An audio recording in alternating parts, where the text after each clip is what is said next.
Efter vanlig snitføring og rutinering foretages knoglefjernelse svarende til tandens krone, således at kronen er fuldstændig synlig. Derefter foretages en deling af kronen.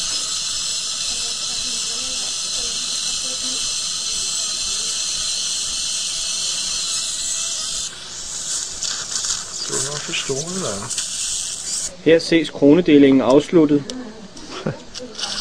Og nu eleveres den øverste del af kronen ud efter lidt manipulation.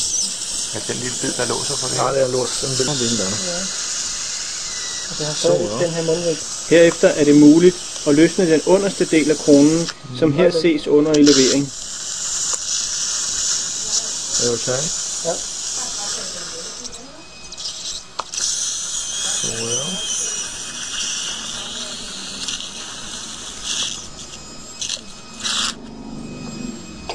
Så. Hur känns det att vara filmstjärna? Går det bra? Herefter fjernes lidt tandsæk for at øge overblikket over den resterende roddel. Det er nu nødvendigt at fjerne lidt knogle svarende til rodkomplekset, da dette stadig ses fuldstændig knogledækket.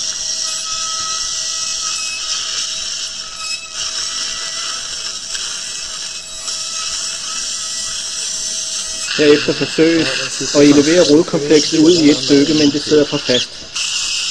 Derfor besluttes det at foretage yderligere deling af rodkomplekset i 2 dele, og her ses, at der først affrakturerer en mindre del af rodkomplekset, og derefter foretages en supplerende deling af det resterende rodkompleks.